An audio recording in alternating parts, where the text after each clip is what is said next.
Hello and welcome to Tech24. I'm Annelise Borges. Coming up, Facebook reaches a new milestone, 1 billion users. But its founder, Mark Zuckerberg, is not ready to celebrate. Share prices falling and criticism over privacy policies on the rise.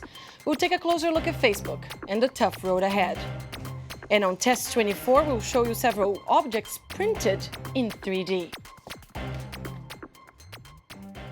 But first, in a status update shared last week, Mark Zuckerberg proudly announced Facebook now has 1 billion friends. Precisely at 12:45 p.m. Pacific time on September 14, Facebook hit the 10-digit user mark. That means 1 in every 7 people on the planet connects through the website. It also means that if it was a country, Facebook would be the 3rd largest in the world, behind China and India.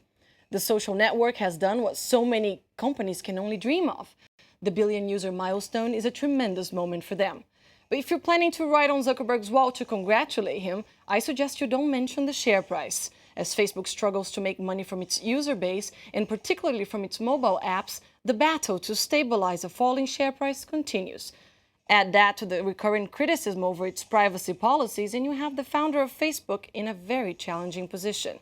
In a recent interview last week, Mark Zuckerberg spoke about Facebook's tough cycle. He said, "We're obviously facing a tough cycle right now, and that doesn't help morale." Tom Burgess-Watson is with me in the studio. Tom, is Facebook facing an identity crisis? Certainly sounds that way, doesn't it? As you were saying there, why are they not reaching out to more than half of the people using Facebook on their smartphones? They don't seem to be getting any advertising revenue to speak of out of those people. And yes, they seem to be very far behind Google when it comes to really cashing in on that success, because 1 billion users is great, but it isn't just a quantity game. There's got to be some quality in it as well. And they've got to turn those 1 billion users into people who are going to provide some stream of revenue for the company. It's like we're talking about a company torn between users and advertisers, right? With 1 billion users, yet still dependent on the 80% of revenue coming from advertising. Absolutely, and that's what's sent the share price tumbling down from that $38 IPO all the way down to, we saw lows of around the $17.22 mark, $17.22. And some people say it could be worth even less than that, maybe even $15 a share could be the right amount. But as you say, it's all about the money. Where does it come from? And that's what Facebook really needs to cash in on. They need to really increase the amount of money they're getting from revenue, from advertising and the other sources that people are looking at. That's what I was going to ask you. Are there other ways to make money on Facebook? Do they have any new plans? Well, they have this idea now for gifts on Facebook. Now, forget about the virtual gifts that we all used to give and receive, the aquarium and everything else. Did you get a lot of those? Yeah, I did. I had an octopus and a starfish and a few other things, but it's disappeared now. But we're talking about real gifts this time, Annalise. Real gifts that you could actually buy and give to your friends with a cash value. Now that, if Facebook manages to get it right, could translate into big business for the company. And of course, there are games as well, which also provide around 15% of Facebook's revenue. Zynga is one game maker in particular that gets talked about a lot. They make Cityville, Farmville, the Mafia Wars, Words with Friends.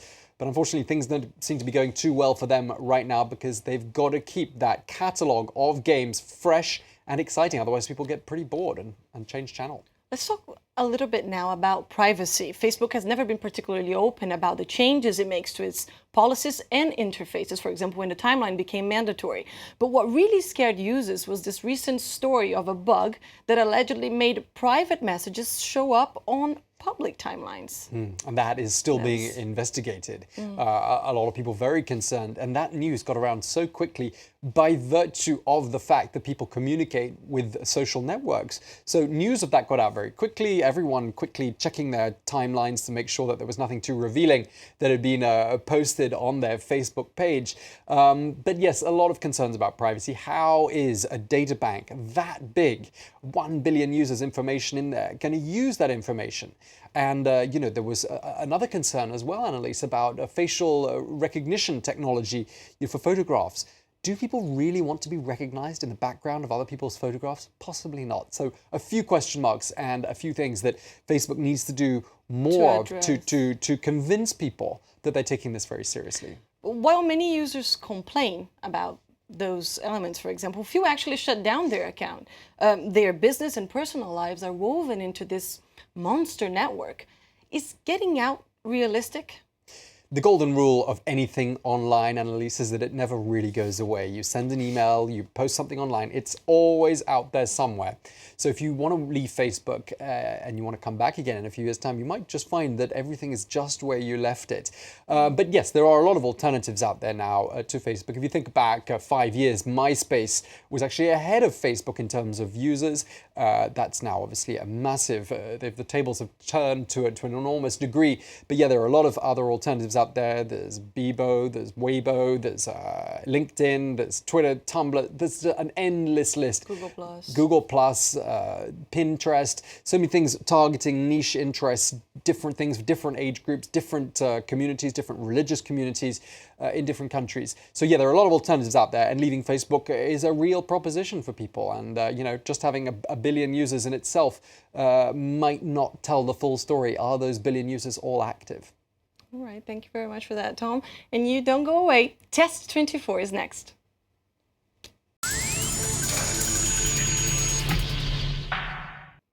Now, you may not have heard of 3D printing, but you soon will. Just as a laser printer reproduces a document using ink on paper, a 3D printer takes a digital model of an object and uses melted plastic, poured in layers as thin as 1/10 of a millimeter, to reproduce it in the physical world. 3D printing has existed for years in research labs and design studios. The big news now is that 3D printers are becoming more accessible to the public. Tom Watson is proud to show us a few objects that he has printed.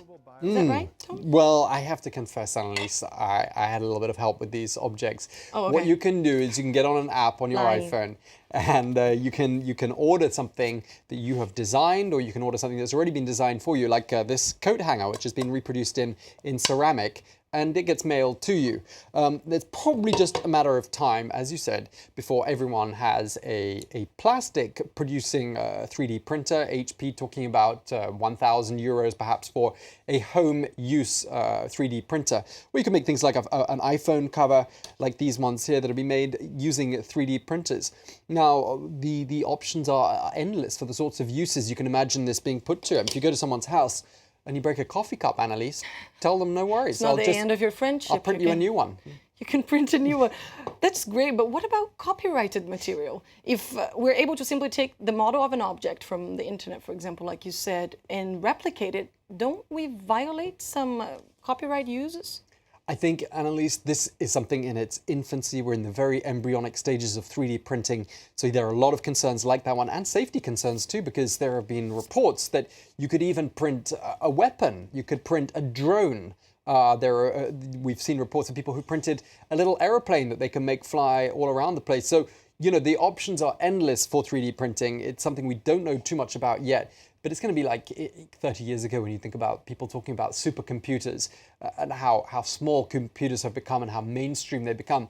This is something I think we should keep an eye on. 3D printing is definitely here to stay. And if you want to fix a car part in your car, it might just be a question of printing a new one at some stage in the future. Thank you very much for that, Tom. And thank you for watching this edition of Tech24. Don't forget you can give us your feedback on the show via Facebook or on Twitter at TechF24.